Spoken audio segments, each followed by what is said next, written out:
is everywhere, and He loves me. When I look up, up, up, I know He's real. When I look down, down, down, I believe what I found. When I look in God's Word and I search for Him, He rewards me, 'cause He loves me.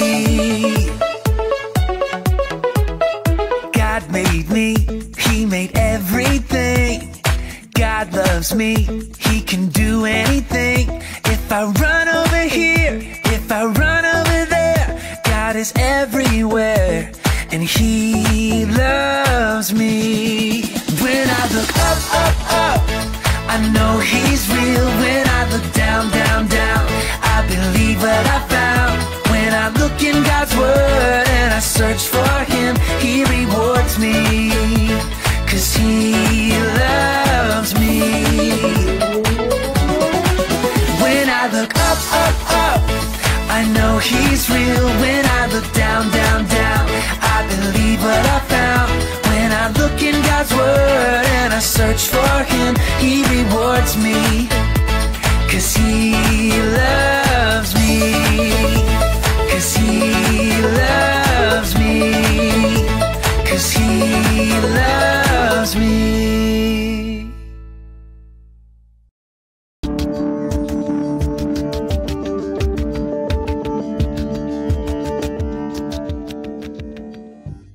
Hai kids, shalom. Apa kabarnya nih? Semoga kita selalu sehat dan dilindungi Tuhan terus ya.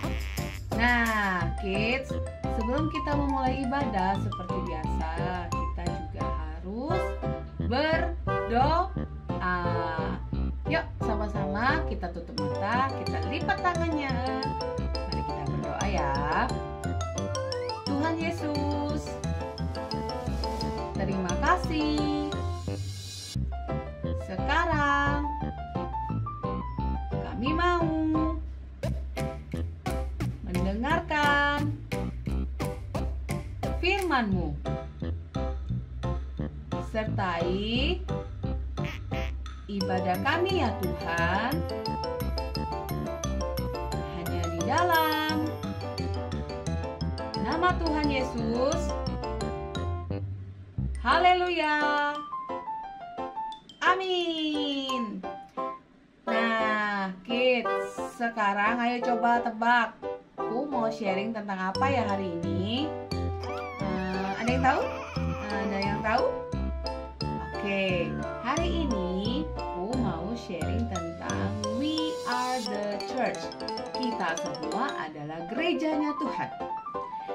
Wah, apa sih We Are The Church itu? Nah, seperti yang Po tadi bilang, We Are The Church itu artinya kita adalah gereja.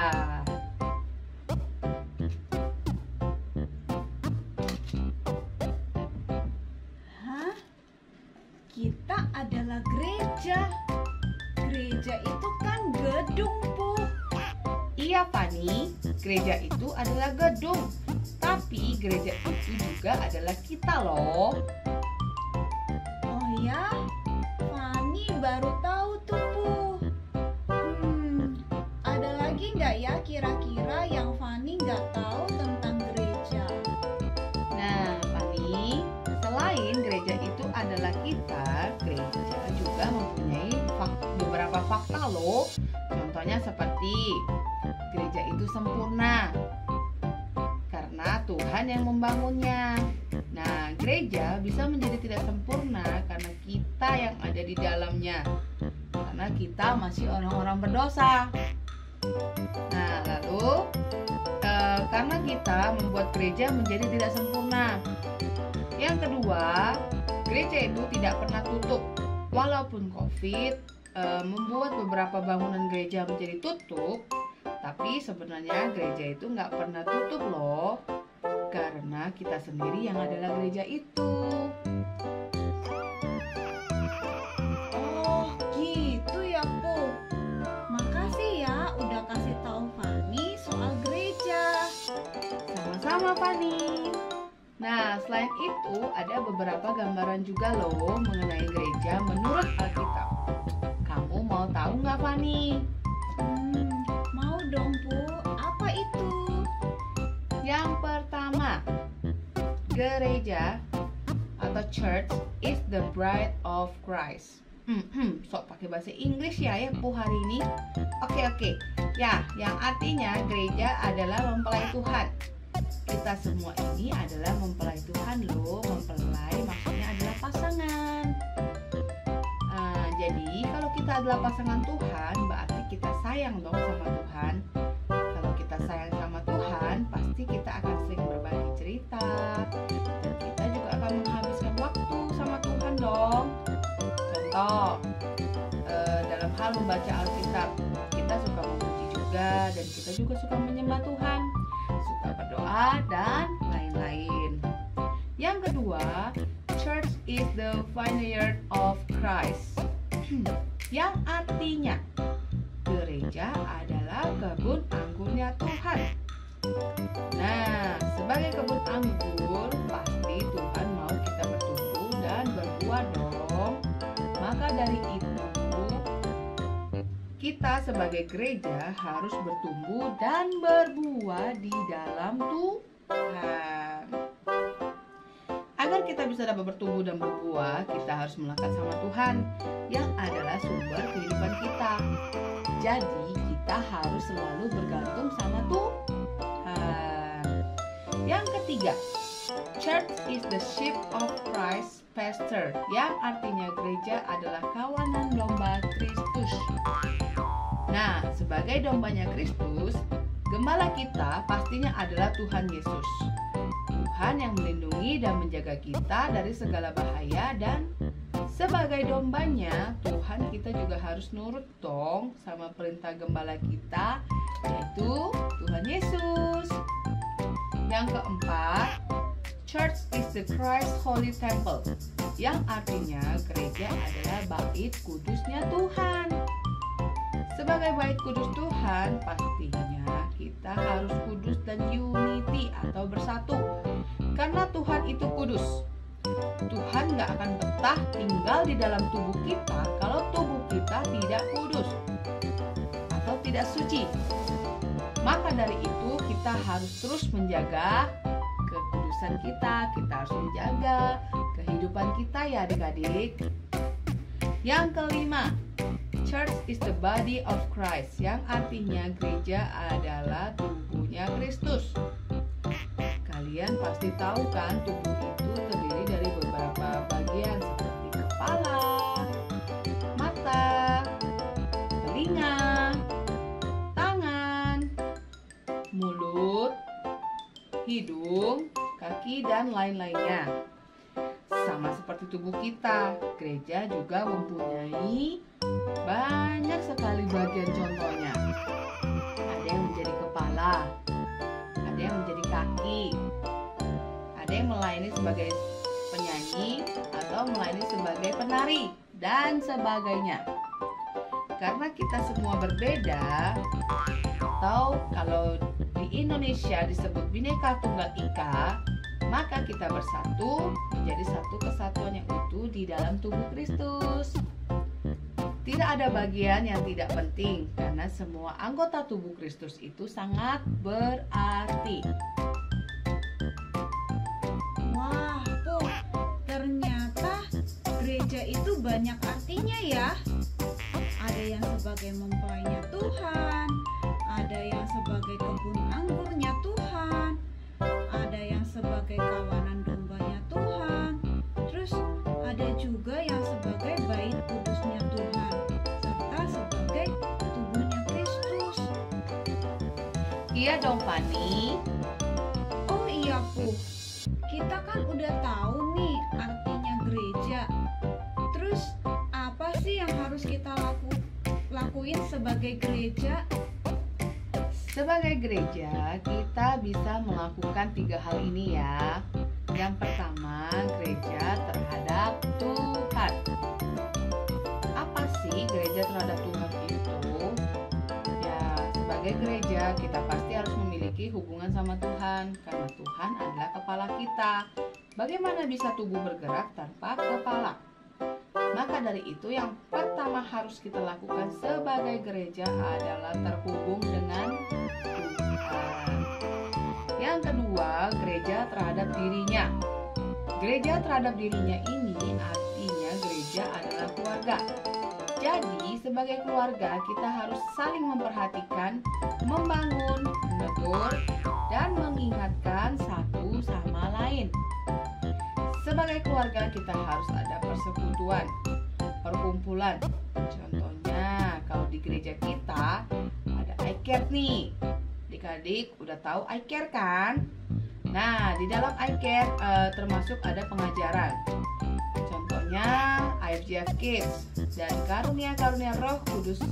Contohnya Tuhan memberi karunia kepada anak si A, yaitu mendapatkan penglihatan. Di dalam penglihatan ini, ia melihat bahwa pesawatnya akan jatuh. Ia bisa memakai penglihatannya ini untuk mencegah orang-orang yang menaiki pesawat yang akan jatuh tersebut. Oke. Yang ketiga, gereja terhadap dunia. Sebagai gereja, kita harus menjadi saksi bagi dunia. Dari kesaksian kita bisa menyelamatkan orang-orang di dunia supaya mereka bisa percaya kepada Tuhan dan menerima Tuhan sebagai juru selamatnya juga. Nah, kids, kalian semua udah dengarkan tadi apa itu gereja dan apa yang harus kita lakukan sebagai gereja. Yuk kita sama-sama sebagai gereja yang baik melakukan 3 tugas yang tadi ya. Oke. Ayat hafalan minggu ini ada di Matius 16 ayat 18b. Dan di atas batu karang ini aku akan mendirikan jemaatku. Gue ulangin sekali lagi ya. Matius 16 ayat 18b. Dan di atas batu karang ini aku akan mendirikan jemaatku. Kids, jangan lupa ya buat kirim video ayat hafalan kalian. Dan jangan lupa untuk lakuin firman Tuhan juga ya. Sekarang mari kita berdoa. Kita mau mengakhiri ibadah pagi hari ini. Yuk sama-sama kita lipat tangannya, tutup matanya. Fanny yang akan pimpin doa ya.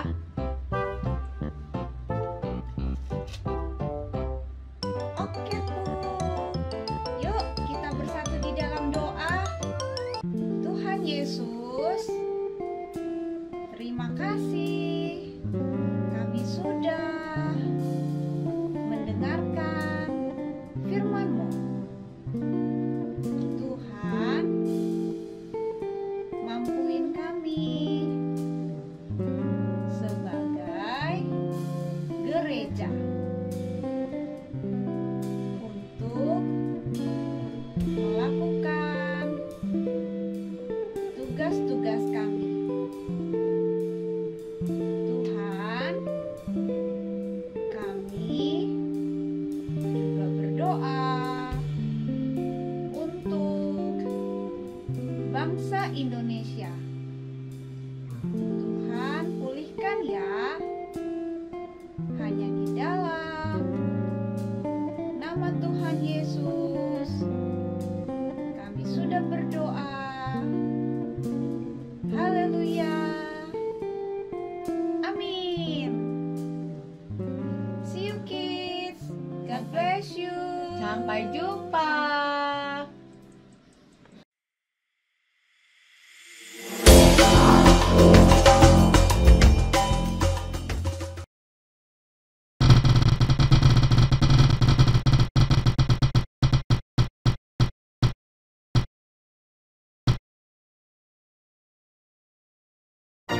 Ibrani Imani 13 Jawa ayat ayah 5b. Nabi Cukupkanlah ke dirimu diu dengan ke apa apa yang yang ada ada padamu. padamu. Point for fun. Bagaimana cara untuk mendapatkan poin? 2 poin untuk komen di YouTube. Jadi tulis nama kalian di kolom komentar dan bukan di live chat ya. 2 poin untuk video ayat hafalan. Kirimkan video ayat hafalan kalian ke WA gereja di 0857 95 kali 708. 4 poin untuk video yang terpilih. Video yang kalian kirim akan dipilih untuk menjadi pemenang loh di setiap minggunya. 1 poin untuk join di iCare. Setiap kehadiran kalian di iCare, maka kalian akan mendapatkan 1 poin lagi loh. 1 poin untuk menghafal ayat di iCare. Bagi kalian yang bisa menghafal ayat di iCare, maka kalian akan mendapatkan 1 poin lagi. 5 poin untuk undang teman di ibadah. Kalian bisa mengajak teman atau saudara untuk join bersama selama 3 minggu berturut-turut, maka akan mendapatkan 5 poin. Ayo, segera kumpulkan poin kalian sebanyak-banyaknya untuk ditukar hadiah. Dan jangan lupa untuk undang teman atau saudara kalian ya. God bless you, Tuhan Yesus memberkati. Bye-bye.